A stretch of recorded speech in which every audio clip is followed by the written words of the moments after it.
صلى الله عليك يا سيدي يا مولاي يا أبا عبد الله، صلى الله عليك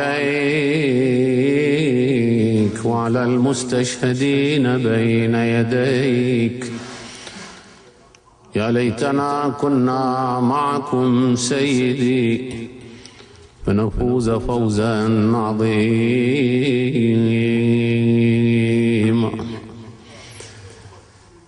أناعي قتل الطائف لا زلت ناعيا، أناعي قتل الطائف لا زلت ناعيا، تهيج على طول الليالي بواكيا. أعد ذكرهم في كربلاء، أعد ذكرهم في كربلاء إن ذكرهم،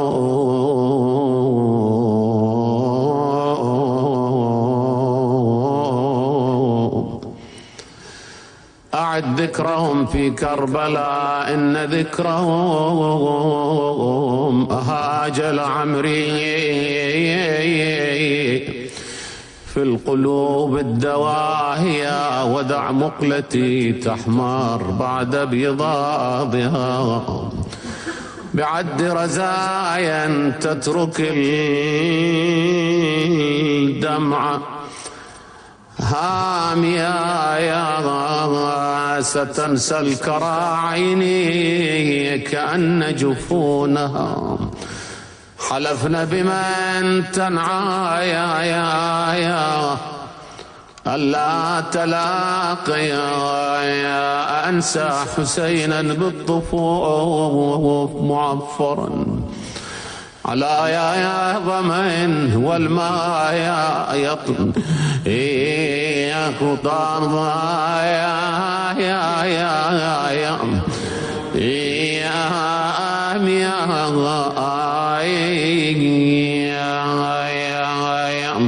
ووالله لا أنسى بنات محمد غدونا حيارى قد فقدنا المحايا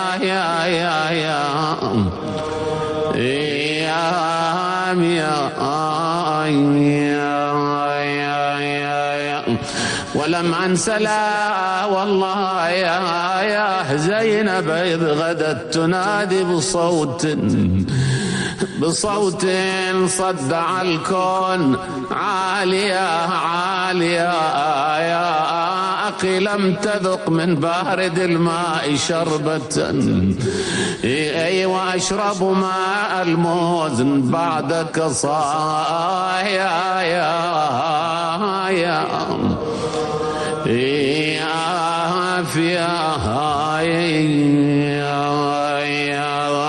أخي يا هلال غاب بعد كماله فاضحت به أيام سعدي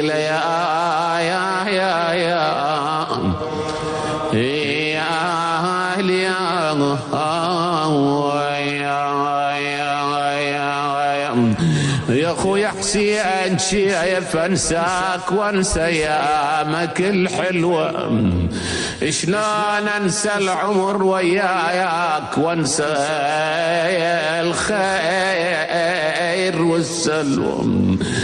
يا بخذت صبري ورحت عني، شلون أصبر وسلل روح وانت الروح والسلوى. خذت صبري ورحت عني وحزنك بقى بلب عشاي، نقول اصبر وسلل روح عيوني تظل تلعب رم، من انشف دمعة عيوني بقلبي تستعر جمرة. شلون انساك يا ابن امي وشخصك دوم لي برم، وعيونك تباريني وروحك دوم وياي. لا حول ولا قوة إلا بالله. العلي العظيم. إنا لله وإنا إليه راجعون، والعاقبة للمتقين. أعوذ بالله من الشيطان الرجيم. بسم الله الرحمن الرحيم. ذلك ومن يعظم شعائر الله فإنها من تقوى القلوب. عندنا كلمة شعائر وعندنا شعارات. مفرد كلمة شعائر شعيرة، شعيرة شعائر. ومفرد كلمة شعارات شعار، شعار شعارات. تقريبا الجذر والأصل واحد، وفي المعنى أكو نوع من التقارب، لكن أكو هم تفرق بينهما واختلاف. بالنسبة إلى الشعار، الشعار يعني معلم. فلان إذا قرأ أبيات أو تحدث بحديث يريد أن يعرف نفسه، يسموه هذا شعار. يريد أن يعرف انتماءه إلى الجبهة الفلانية، إلى الحركة الفلانية، إلى الحزب الفلاني، إلى الجماعة الفلانية، إلى العشيرة الفلانية. هذا شعار يسمى. أو يتحدث عن عقيدته، أو يتحدث عن دينه، أو يريد يتحدث عن شجاعته، مواقفه، كرمه. هذا هم أيضا يقال له شعار. المهم أنه الشعار نوع من التعريف بالنفس أو بالعشيرة أو بما شابه. خلينا نضرب بعض الأمثلة اللي تقرب المعنى. يوم أحد وقف أبو سفيان وأنطى شعار، صاح: اعلو هبل اعلو هبل. النبي صلى الله عليه وآله وسلم أمر المسلمين أن يجيبوه بجواب مضاد، قال لهم: قولوا الله أعلى وأجل. فذاك يذكر انتماء إلى هبل وعقيدته، المسلمين يذكرون انتماءهم إلى الله سبحانه وتعالى. مثلا من جملة المواقف الإمام المهدي عجل الله تعالى فرجه إذا ظهر، سامعين طبعا، شعاره وشعار أصحابه يا لتارات الحسين. هذا شعار انتماء إلى الحسين وذكر الهدف أيضا.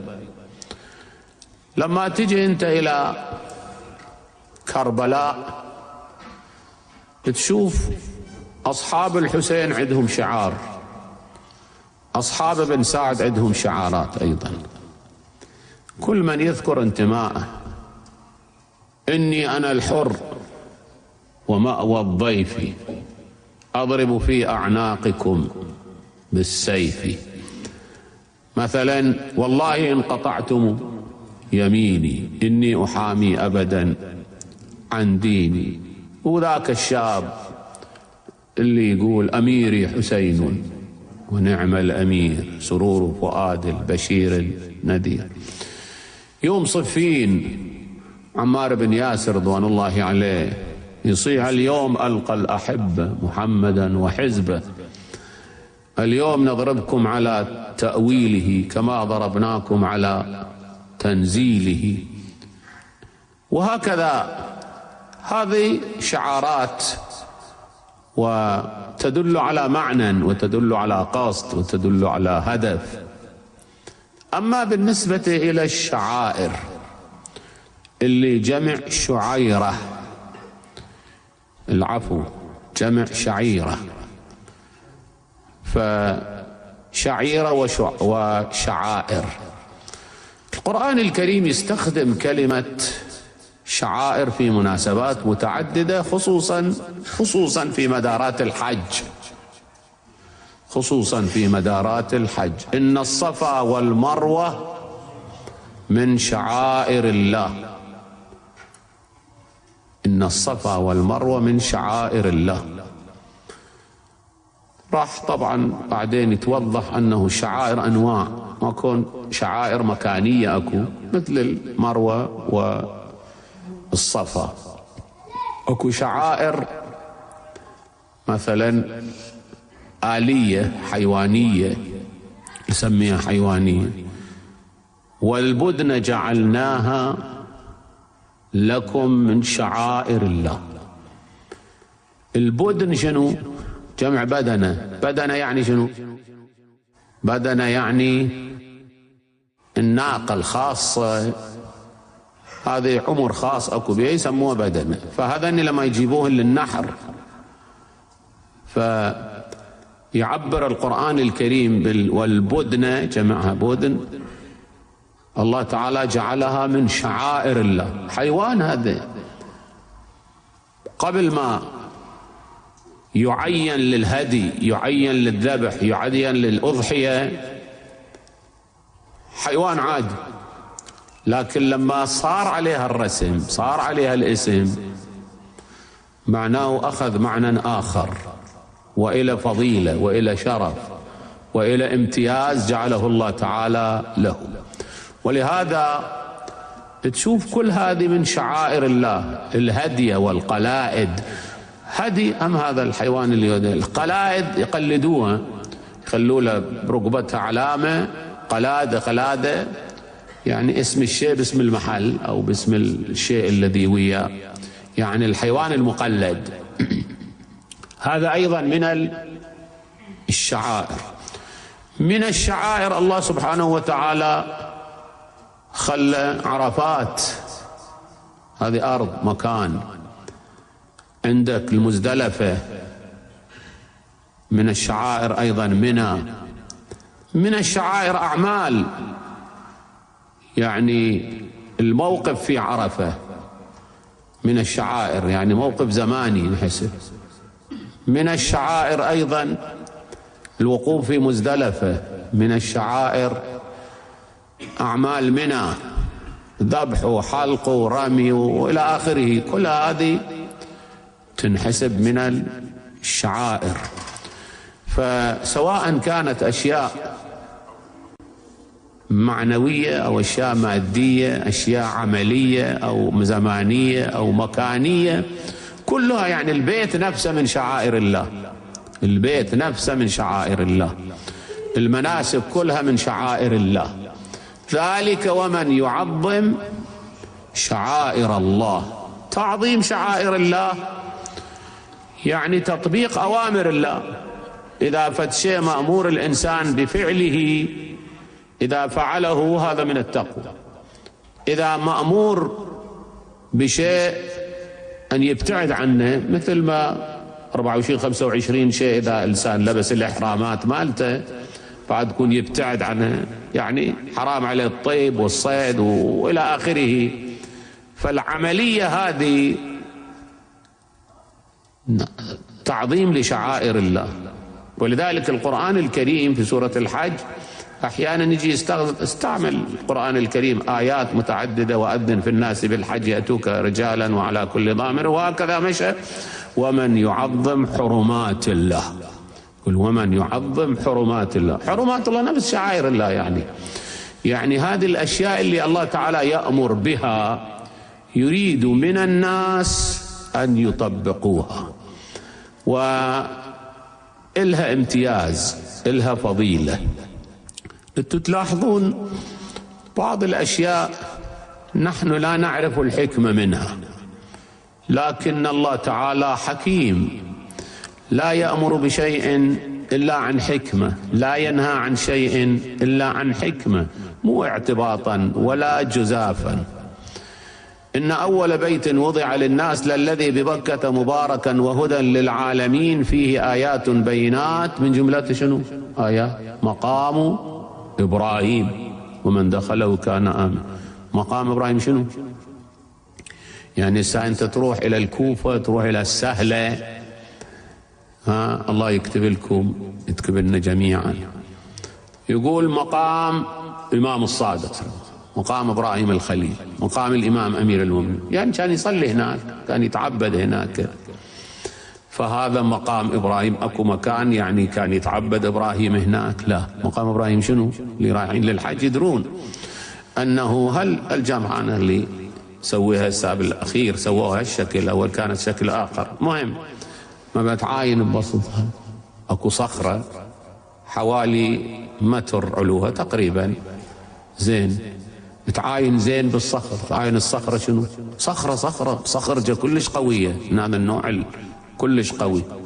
زين شوف مكان رجلين اثنين اكو، مكان رجلين اثنين اكو، مثل كأنه هالطبقة فالطبقة حوالي 5 سنتيمات، هذه كأنه طين اتش شوية على كل الراخي، ماكو واحد يخلي رجله شوية هم يسرح شوية بيسرحها ويثبت المكان وجمد. فالصخرة هذه مكان رجلي إبراهيم الخليل عليه السلام، لأنه الله تعالى أمر إبراهيم الخليل عليه السلام أن يرفع قواعد البيت. قواعد يعني شنو؟ قواعد يعني الأساس، أساس البيت. أكو أماكن قواعد لأنه البيت من آدم وقبل آدم كان استابنته الملائكة على كل حال. بعدين لما آدم صار الله تعالى أمره أن يطوف بالبيت وإجوا الملائكة وقالوا له بر حجك يا آدم، لقد حججنا هذا البيت، حججنا يعني قصدنا، لقد حججنا هذا البيت قبلك ب2000 عام. مكان محترم معروف.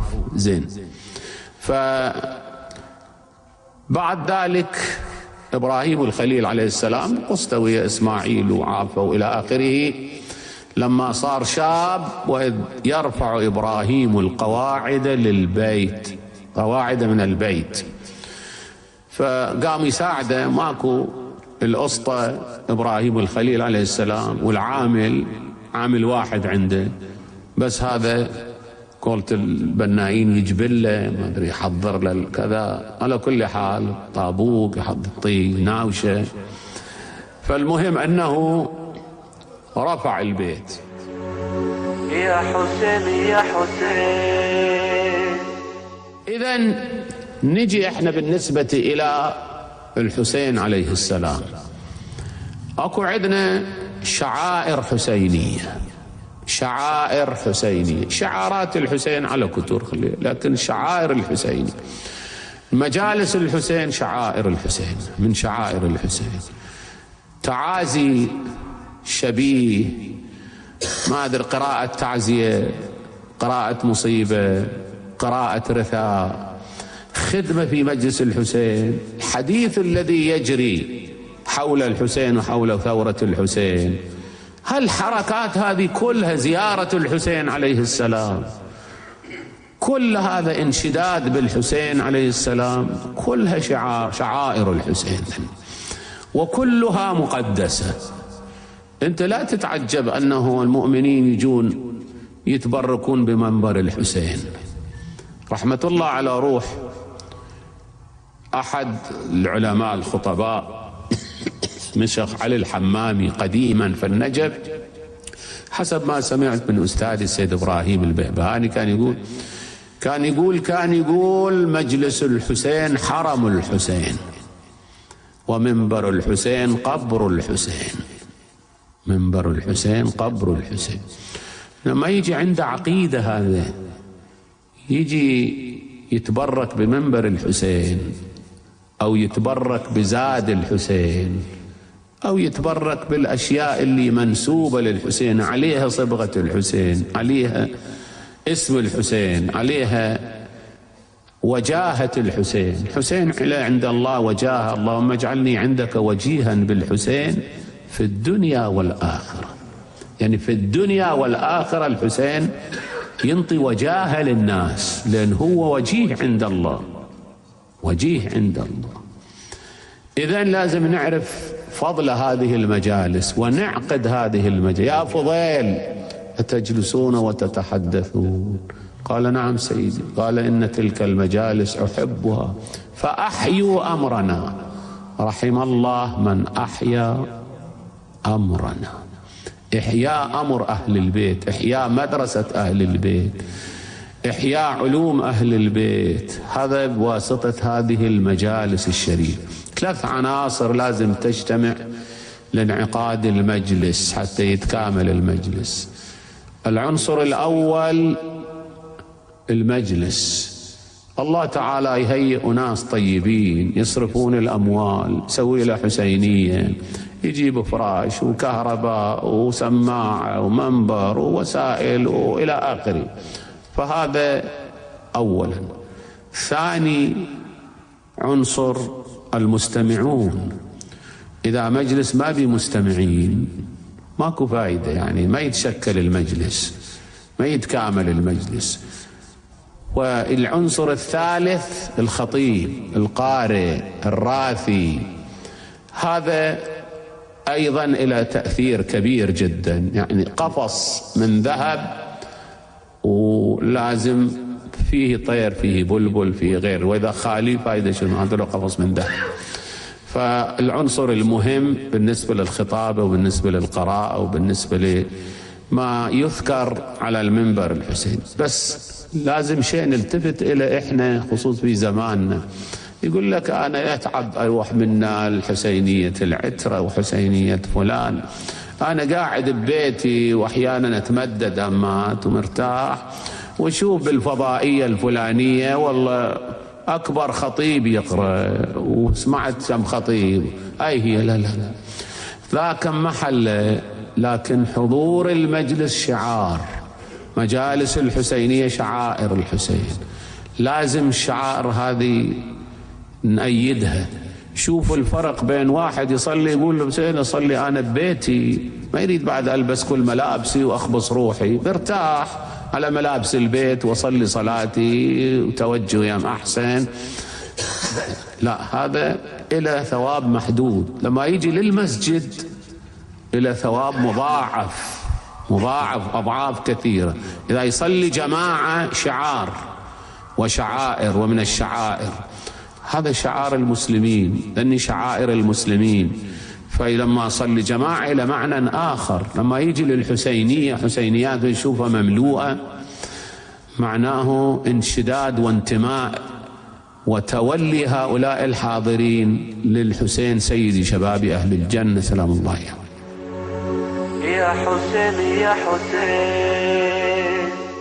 ثم ترى لا تنسى أنه أكو سر من الأسرار في قضية الحسين، سر من الأسرار أكو في قضية الحسين، يعني قضية مو طبيعية 100%. ليش؟ لأنه إذا كانت القضية طبيعية مهما كانت الفاجعة كبيرة، إنسان أقرب الناس إليه يبكي عليه يوم، يومين، شهر، شهرين، سنة، سنتين، 5 يشبع بعد. بينما الحسين عليه السلام دائما كلكم تعرفون مصيبة الحسين، لما الذاكر، لما الخادم الحسين، لما الخطيب الراثي يذكر مصيبة الحسين وانت تعرف المصيبة، مع هذا تتفاعل مع المصيبة، يصير عندك حالة حزن، حالة تألم. شوف كلمة النبي صلى الله عليه وآله وسلم، يقول إن لقتل الحسين لحرارة، يعني ما تبرد قضية الحسين بالقلب. إن لقتل الحسين لحرارة في قلوب المؤمنين لا تبرد أبدا، لا تبرد أبدا. سبحان الله. شوف أنت محرم يجي كأنه السنة الأولى من قضية الحسين، من فاجعة كربلاء.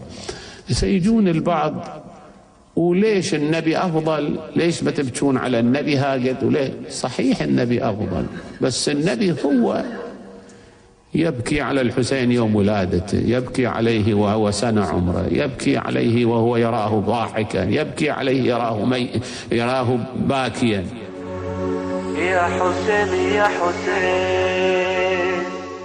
يقول الإمام الرضا سلام الله عليه إن يوم الحسين أقرح جفوننا، يعني قد ما بكينا تقرحت جفوننا.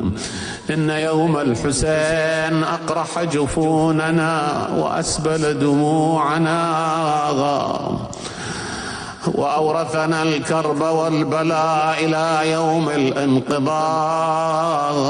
فعلى مثل الحسين فليبكي الباكو، فإن البكاء عليه يحط الذنوب العظام.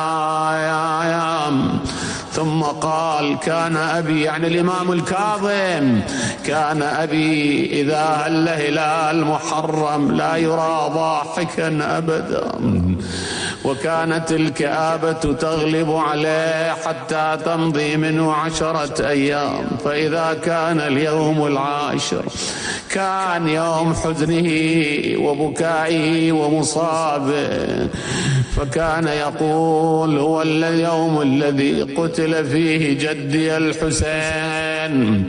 ويقول الإمام الرضا، هذا رئيس الخطباء ورئيس القارئين مصيبة الحسين: يا ابن شبيب كنت باكيا لشيء فابكي على الحسين، فإنه ذبح كما يذبح الكبش، وقتل معه من آل بيته 18 رجلا ما لهم على وجه الأرض من شبيب.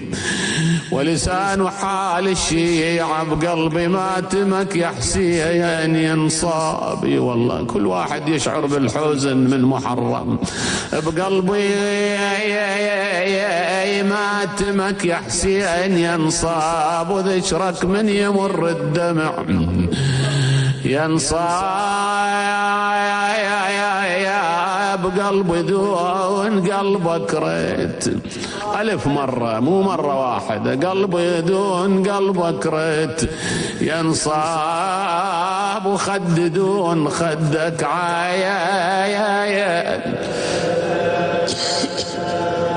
يا الوطي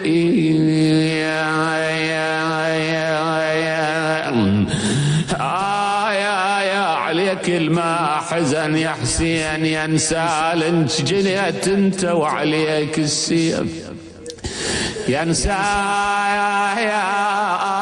والله ما لجل الثواب الدمع ينسال، لكن لجلك يا ضامي الغايا يا ضري لو أبكي عليك الدهر ما اندم مصابك صار لي بكل وقت، ما اندم يا عين الما تبكي عليك من دايم، وبكي عليك الحجار يا ابني يا الزكي بالبيت واسألك الدعاء، لولاك الفرض يا حسين ما تايم، وحق قلبك المنة ثلث، خرج ثلثا قلبه مع السام، وحق قلبك المنة ثلث، ما تم إلك بقلوبنا يا حسين أبو علي، إلك يا عبرة كل مؤمن ومؤمنة، إلك بقلوبنا يا حسين ما تم ننوح عليك يا روحي يا الزكي أي المحاجر لا تبكي عليك دما.